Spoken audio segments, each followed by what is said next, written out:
Alright guys, okay. Alright, first of all, I'm not an IELTS tutor, and then secondly,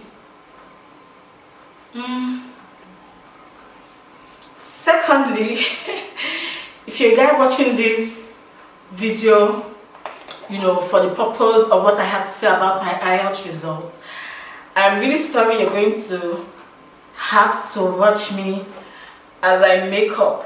But you don't necessarily have to watch me. You can just, you know, just leave the video playing, but then you still hear what I have to say, you get? So yes, that is that. Oh wow, this thing has dried. Welcome. So calm down now. Stay down here. Stay down. Alright, I'm only just going to share what I call it tips on how I made my results. My result was almost bomb, like if not because of writing, my result was bomb, or is bomb. But then I'm also going to explain why I got 6.5 in writing. It was a very silly mistake, honestly. It was a very, very, very, very silly mistake. Ordinarily, I would have filmed the video just talking, but I've had like 3 videos doing such, just doing nothing and talking. So this time around, I felt let me be doing something while I am talking. So it's not just as if this girl is too serious, you get? Let me have a little form of distraction. Okay. Now this is not the first time I would write IELTS, but I'm not going to go into much details on that because that is not why that is not, you know, the content of today's video. That's not the purpose of today's video. I'm going to leave that for another day. It's going to be a story for another day. Now, because I knew I wanted to pass this exam, the first thing I did was to write out all the scores I wanted. In as much as the scores seemed ridiculous at first, I still went ahead and wrote them down. Alright, so I'm going to put a screenshot of the scores I wrote down.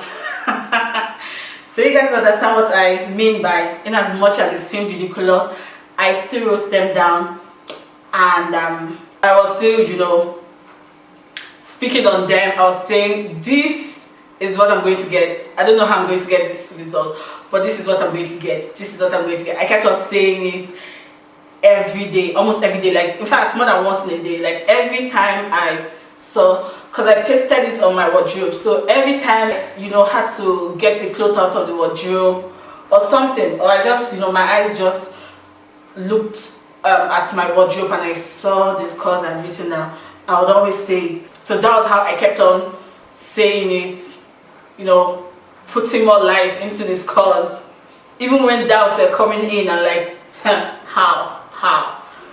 But I didn't want to care how. All I was concerned about was this is going to happen, this is going to happen.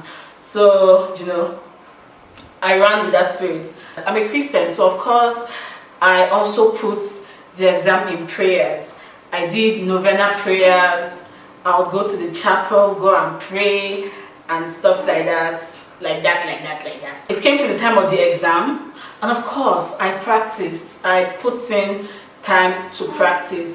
For every time I was practicing IELTS, I would always practice the 4 of them at the same time. I wouldn't practice listening today and practice speaking tomorrow and practice reading next tomorrow and practice writing, you know, the third day. No, I was always doing all of them the same day. Like I was going to write the exam, I was virtually preparing myself like I was having the exam that very moment. So that was that for practicing. So I'm sure you're also wondering the practice materials I used. Of course I'm going to spill that as well. Just, you know, be patient, let the video run through its course. So now it was the day for the exam, and we all know speaking is held on a different day. Well, for some people, speaking and the 3 other modules are done on the same day, but for me it was a week before I had listening, reading and writing. So it came to the speaking test day and I went for my exam all prepared. Now, when I say prepared, I went there knowing I needed to be calm. I needed to, show my calmness as well. I needed to put on a cheerful face. And I needed to have my brain working as fast as I could make it work.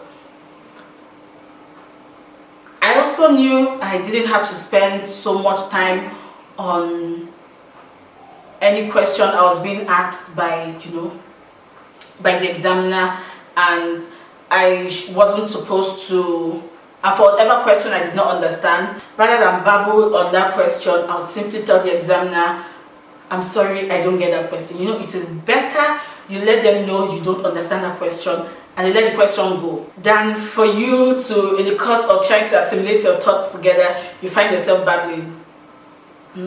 So that was it for the speaking test. I went there calm, cheerful, answering the questions I could, as well as I could answer them, and as short as I could answer them, because ain't nobody got time for long stories. Just go straight to the point. That's basically all I did. Have a cheerful face. Just go there smiling. Even if you rather not smile, someone like me, I don't see why I should just be smiling anyhow. I'm not a clown. But this is IELTS exam. This is an exam that is not cheap, basically, you get. So that was that for the speaking test. That was basically how I answered my questions in speaking test. The score I had for speaking came out as the first grade of scores. I'm sure you guys are really more concerned about my listening score, what I did, how I did it, that I got 9. It's very possible, guys. There's nothing that is not possible in this life.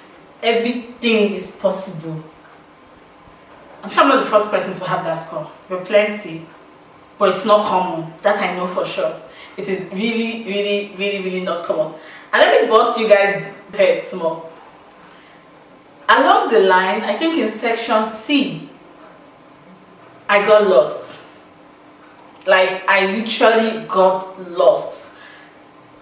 Before I knew what was happening, I realized what the speaker is saying, where my eyes are not the same. Oh my goodness, what am I going to do?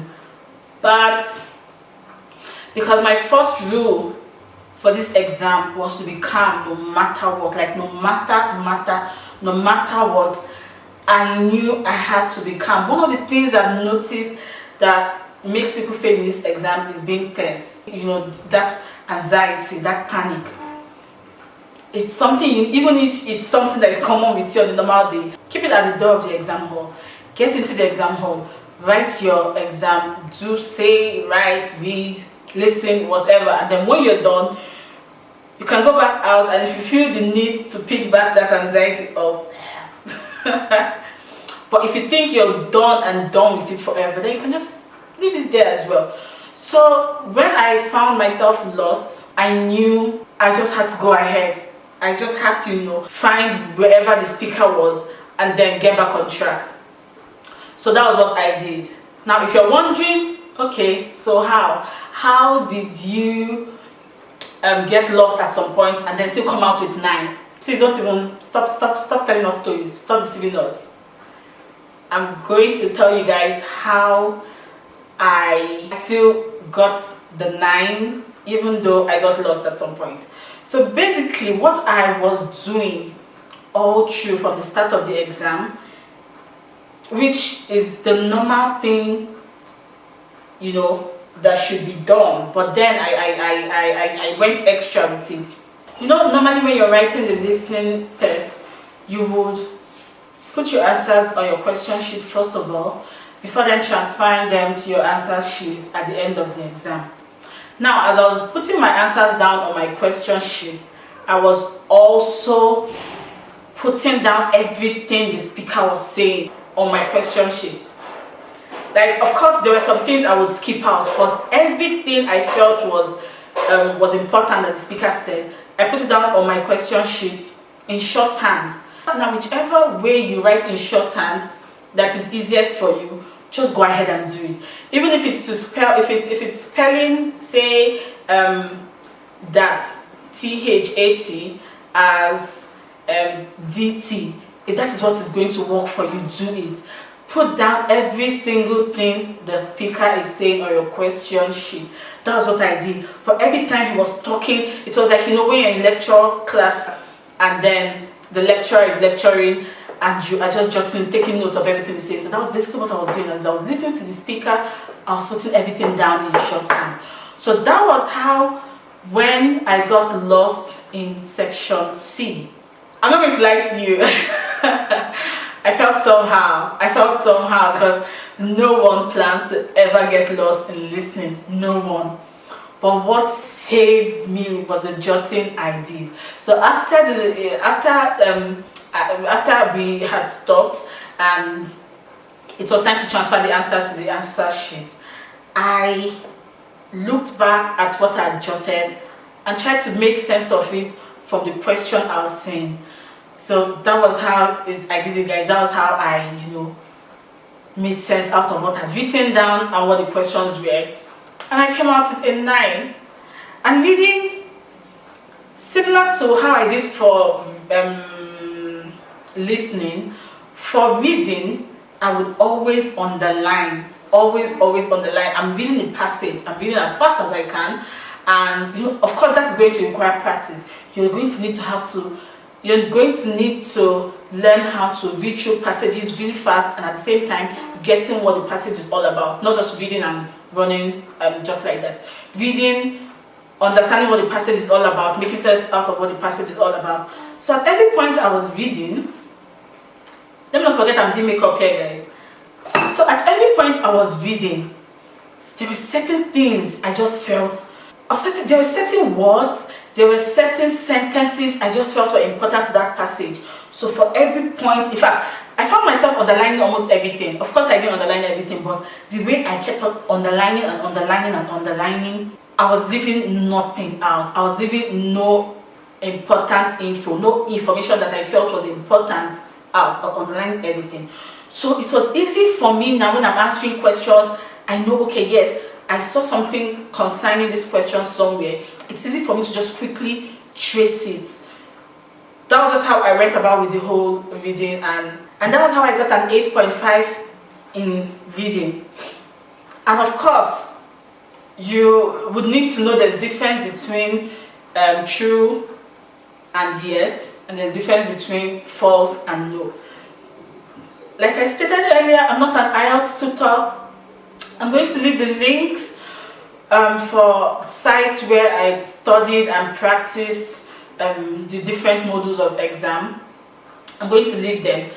There you're going to understand better the difference between true and yes, the difference between false and no. So of course, you need to take all that into consideration. So that was it. That was how I did for reading. No, I didn't get 9 like I put down that I was going to get. But at least 8.5 is still under the first grade of scores when it comes to reading. Now, okay, yes, I talked about speaking, what I did about the speaking exam, how I got the 7.5, which also falls under the first grade of scores in speaking. I've talked about how I did for speaking, I've talked about how I did it for listening, and I've also touched on how I went about for reading. Now I'm going to come to writing. Oh no. Remember I mentioned, guys, that I really practice, like really practice. I practiced so much that I felt, is this the exam people talk so much about with so much fear? Is this it really? Like, I felt I'd seen it all. You know when they say you've seen something finish, I'd seen the exam finish. I was like, are you serious? So for writing now, just as much as I practice for reading, speaking and all of that, I equally practice for writing. But this is what brought my score down.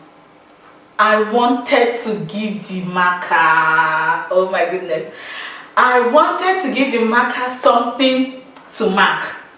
As in something when he's marking, you'll be like, who is this person? Who is this person?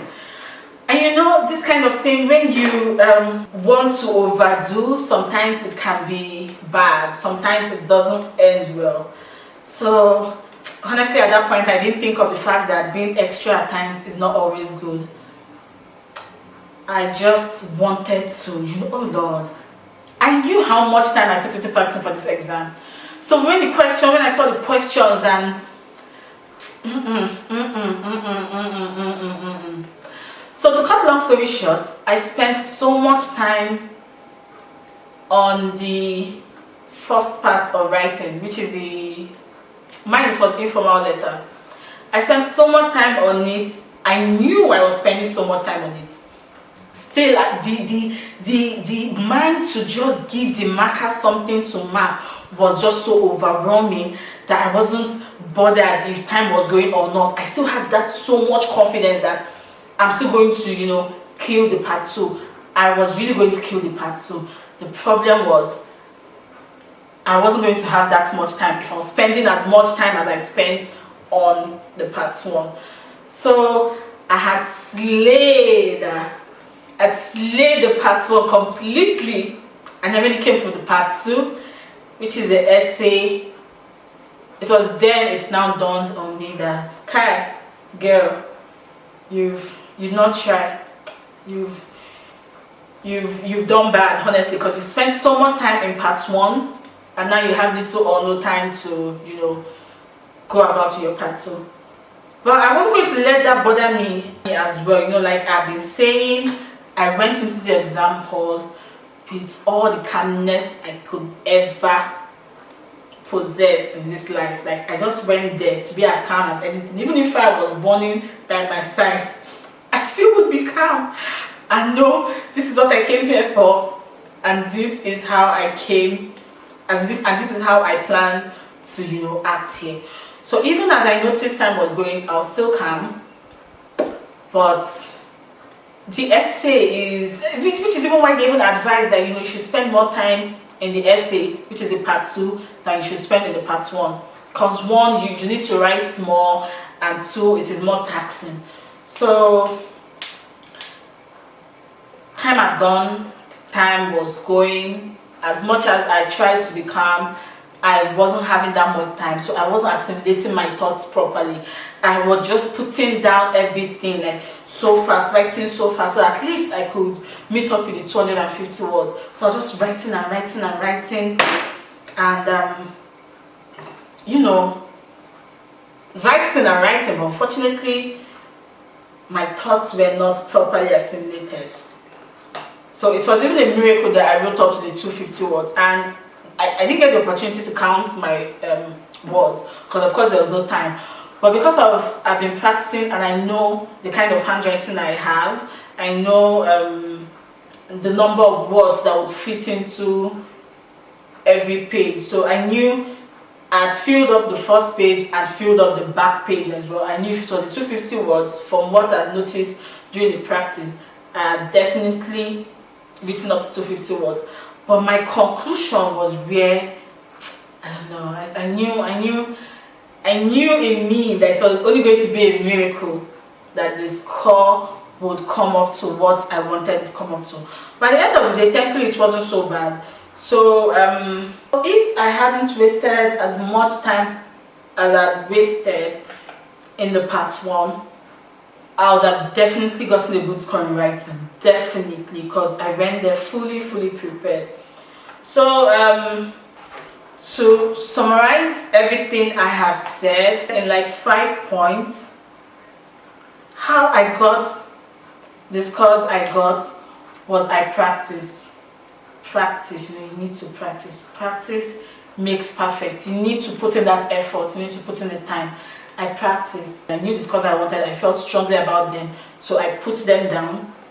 Even though they were seeming ridiculous, I still put them down. I practiced the power of affirmation very well. And as a Christian, I prayed. I didn't just pray without having faith. I had my faith back up my prayers. And then I watched tutorials. Now the tutorials I watched on YouTube, I had only one channel I was watching on YouTube. All the four of them, I had just one tutor I was following on YouTube, and that is IELTS J, which I'm sure he's J2 or so on YouTube, but he's popularly known as IELTS J. IELTS J finished work. You know when they say someone finished work on something, like you persist it, you know, scattered it, and then as in he finished IELTS completely. He finished IELTS so much that it felt like, my goodness, what, there's actually nothing to this exam. Like, he broke everything down, made me understand everything. I have tried one or two other tutors on IELTS on YouTube, but they still didn't make me understand IELTS as much as IELTS J made me understand. Like, what I really liked about his tutorial was, in some he would have a guest where they would both, you know, break down that particular module, and he kept on doing stuff like that, having different guests that they would both break down, you know, the different modules and everything. So honestly, there was just no way I wasn't going to understand it well. And then for practicing, I use IELTS online test or something like that. Don't worry, I'm going to put the link in the description box so you can check it out. There are actual past questions on that site, and then there are sample questions. But you know what I really like about that site? Their sample questions are even tougher than the actual past questions. So it's, you know, this kind of thing where they say aim for the okay, maybe I don't know, I can't remember how they say it, but you know when they say, okay, let me use in terms of levels now, like aim for 10, so even if you don't get 10, you would find yourself on like 9 or 8, that kind of something. That is a concept I think they use on that site. Like, they would make you practice with really tough ones, so with really tough questions. So even if you get into the exam hall and you meet easy questions, good and fine, it will still be to your advantage. So that was basically how I went about my IELTS exam, my IELTS General exam. I hope this was useful to you guys. Do not forget to give this video a thumbs up. So I didn't get to finish my makeup, and subscribe to my channel. I'll be putting out more useful videos, you know, so you don't want to miss out on any of them. Till next time, guys. Bye bye.